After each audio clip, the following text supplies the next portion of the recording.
10, 9, 8. Go for main engine start. 6, 5, 4, 3, 2, 1.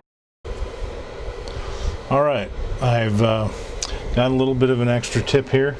I was using that automotive putty for the fillets, and I actually decided to try some of this Tamiya putty, the gray. And this stuff seems to be a little bit less grainy. It smooths out a little bit better with the lacquer thinner, and you can actually apply it without a toothpick. You can actually just apply it out of the tube. Just makes kind of a mess, but I'll show you how it works here. Basically, I've got the putty here, and I'm going to squeeze it into the crevice here, just making sure I get enough of it all the way across.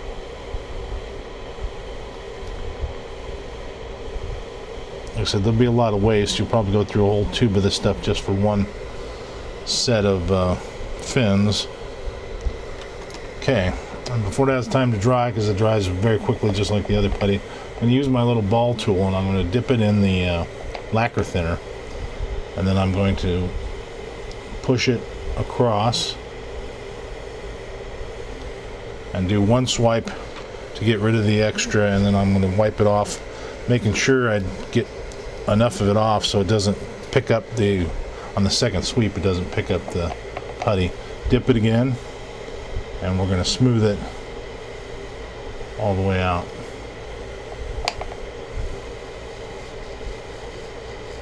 Okay. Be sure to go all the way around the front and the back. Okay. Now, again, I'm going to take my knife and I'm going to clean up this extra stuff so I don't have to worry about sanding it and sanding into the fins. So we'll clean that up on that side. Give it a little cleaning on this side. And around the front and the back, we'll just cut that off like so. Okay, so a little bit smoother. You can see some of these other sides have started to dry, and I'm going to sand those and see how well that worked. Just an option to that automotive putty. Alright, I've got the other putty dry, the Tamiya putty, and you can see it there ready to sand. So I'm going to take some 400 grit sandpaper, and I'm going to fold it over, that way I can get in the crevice, double it over and fold it over so it has kind of a round edge. And I'm just going to go in there and sand down the groove and on the sides so it makes a smooth transition. And you can kind of see on this side, these are the ones that I've already done.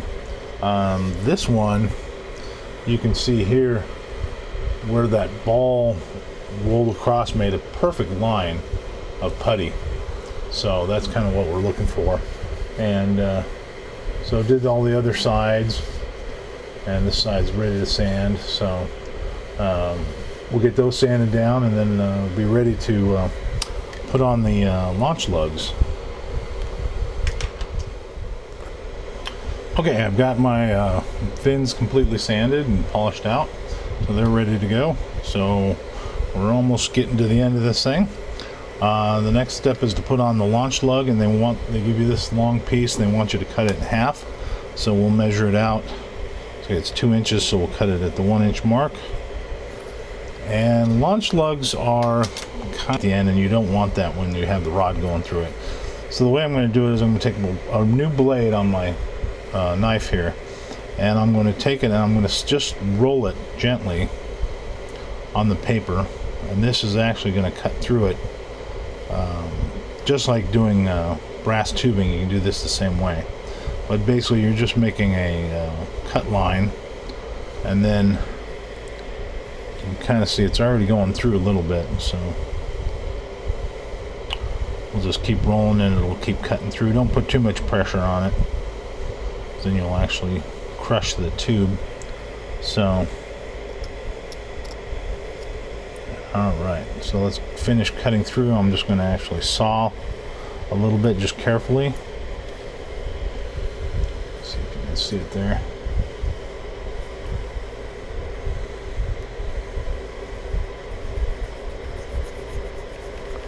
we go. Just trying not to crush the tube too much. Okay. So now I've got the two pieces, and you can see they're frayed fairly bad. So what I'm going to do is I'm going to just take my sanding stick, and these are plastic coated paper tubes, so you can actually do this and knock down the edge, and then we'll sand the edge of it this way.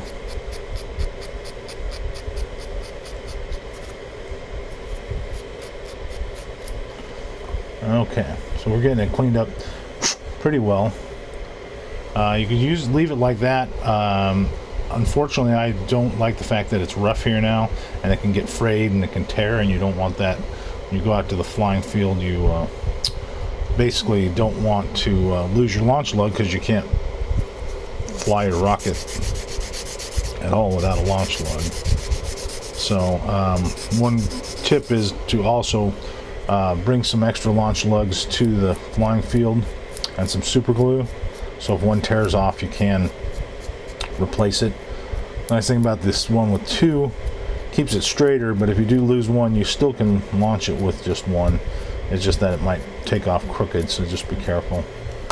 Okay, so now what I'm going to do is I'm going to take my epoxy, and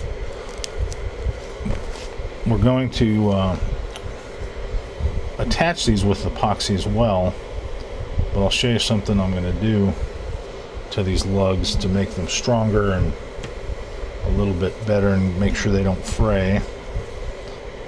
So let's get this out here.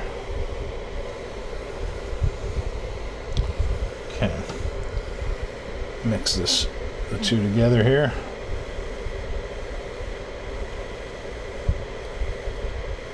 And like I say, you can replace any of the tight bond with epoxy when you build this. Might make it a little stronger for you. Does take longer to dry for sure. Okay, so what I'm going to do is I'm going to take some of this epoxy and I'm going to put it on the edge of this launch lug here, and I'm going to smooth it out on the inside and on the outside. That way we're putting basically a bead around all that fragmented paper, and I can take a cloth and wipe the edge out, or wipe it smoother, I should say. The epoxy's still there, but basically what that's going to do is it's going to cap the end of that, and we're going to use the same epoxy to attach these to the rocket as well. So give it a little bit of a coating here, and you want to make sure that there's not a lot on the inside, because you want the launch rod to go through it. You can always test it with a piece of rod.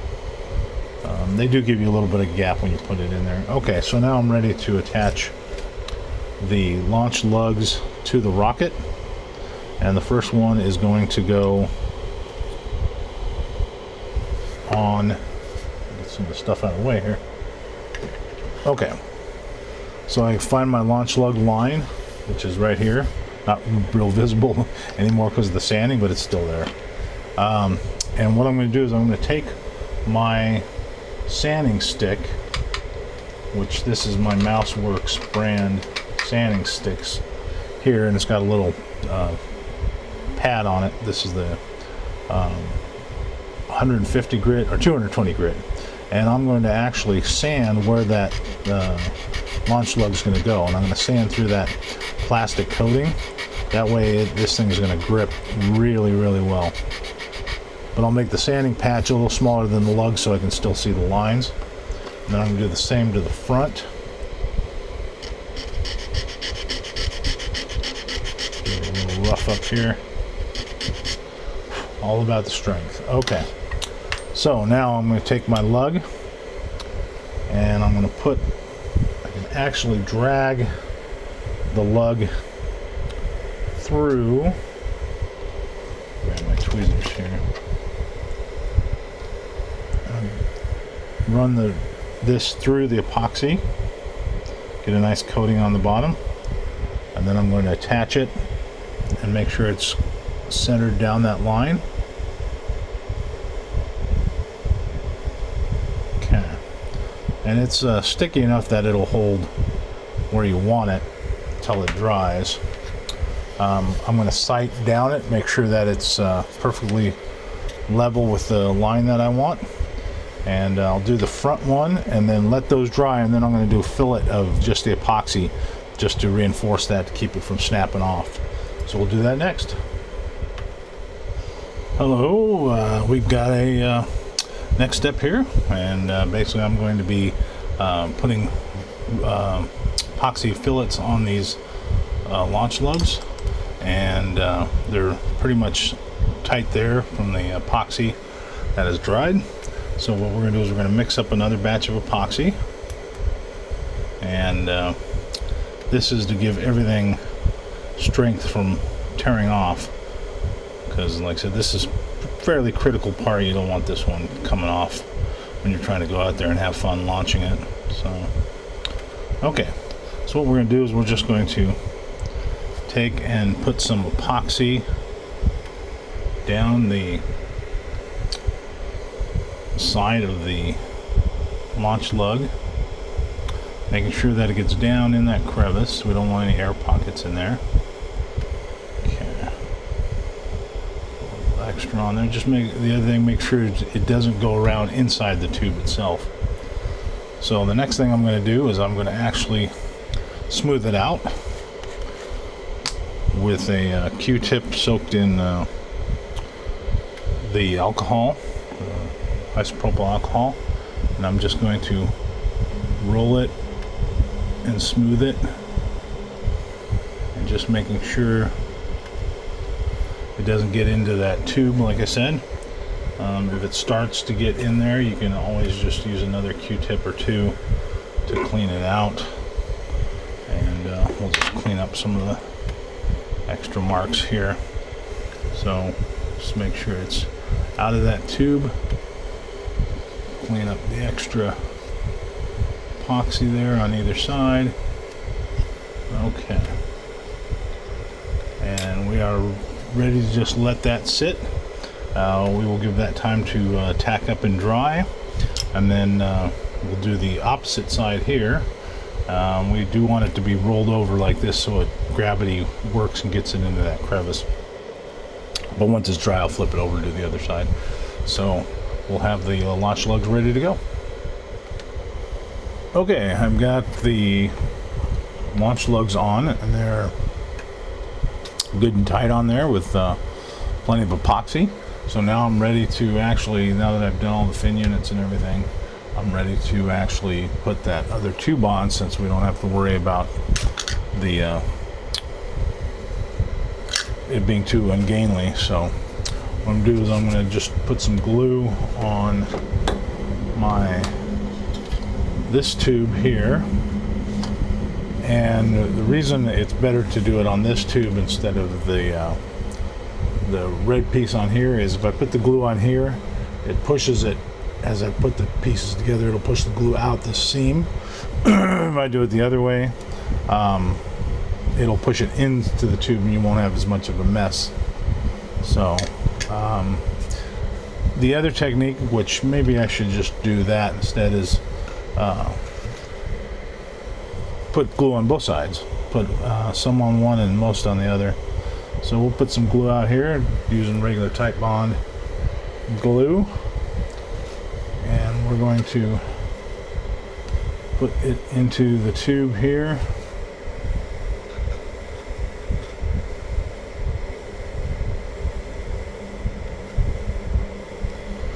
And what this will do is, if I do both, thinking about it, it'll actually, the glue will fill that gap and might actually seal it a little better.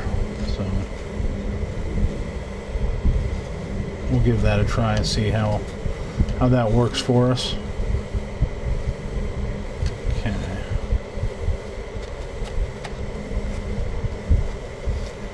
Okay, so we got the glue on that side there. And let's just put a little bit on this side here. Might help with the lubrication too, having a little more glue. Putting them together so we don't get stuck.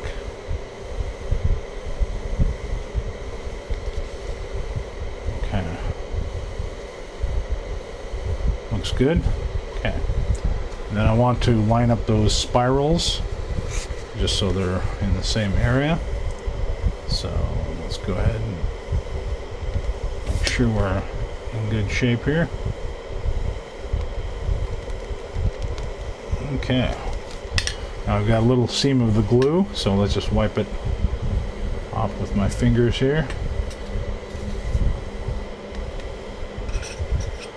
Okay. Put them there, and let's take a tissue with some water. We'll just lightly go over it. Smooth it out a little bit. Okay. That's going to work out just great. Having a little bit of that gap filled. Okay. So we will make sure that that is centered. We will take it and let it dry. And then what I'm going to do is I'm going to run a little bit of sandpaper across it, just to be sure that that doesn't stick out too much. And we'll be ready to put in the plastic couplers. Okay, I'm ready to put in the plastic couplers, and what I've done with the plastic couplers is I have used my 150 grit sandpaper stick or sanding stick and roughened it up and gotten rid of that seam, so it fits a lot better in the tube. It's still pretty tight fit. Now what I'm going to do is I'm going to actually put some epoxy down in this area here, and then use the plastic model glue in the top, which is what they show in the instructions. That way I have two types of adhesive, and that way I will, if one fails, the other will hold. So what I'm going to do is I'm going to take the tube, take my epoxy, which I've mixed up here, and I'm going to put it in about 1 inch down in there. And since it's such a tight fit, this will smooth out down and around the coupler and coat the whole coupler as it slides in. So, but I just want to make sure that this is tight. That way nothing gets screwed up in flight or in transit. Okay. Okay, I've got the epoxy pretty much where I want it. Okay, now I'm going to take my model glue, which this is plastic model glue. It'll melt the plastic and let the melted plastic bond with the cardboard tube. So we'll put a generous amount just around the edge here. And it soaks in pretty quick, so you might need to put another round of it in there. Okay, so that's ready. This is ready. Smooth it out, all the debris off of it, and we'll push it in. Make sure it goes in straight, and it should go all the way to the end. So we just push it all the way to the end like so. Alrighty, make sure the gap is not there anymore. That is done with the coupler, so we should be done almost with the whole rocket. Alrighty. There's the coupler. Let's see how the other coupler works. We're just going to put it in there and turn it until we hit the opening. And once we hit the opening, we slide it in and then twist it to lock it. And that is all there is to it. And you just have that little ring. And then to undo it, you just twist it the other way and pull it right out. So that is it. We are done with the Mean Machine. Alright, MouseWorks fans, I hope you enjoyed that build of the Estes Mean Machine model rocket. It was a fun build. Last time I built one of those when I was about 14 years old, so I had a lot of enjoyment rebuilding it, especially with some of the new modifications with the coupler and so forth. So I hope you got some information on it and some tips and techniques that you picked up. Any comments, put them down below. Let me know what you think or what you'd like to see. And as always, please subscribe and hit the bell so you get all the updates that I send out. And as always, I appreciate everybody's support. And the way I actually support the channel is I sell some tools on my MouseWorks website. It's mauswerx.com, and that's where I sell like these little sanding sticks that I was showing in the video. They're pretty handy little deals, and not too expensive, but they work wonders on plastic models or on model rockets, or any craft actually. So I've got a lot of other tools and supplies on that website, and that's how I support this channel. So if you'd like to swing on by there and see what's going on, I try to do some updates there as well. So again, thanks for joining me, and as always, keep on building, and thanks a lot.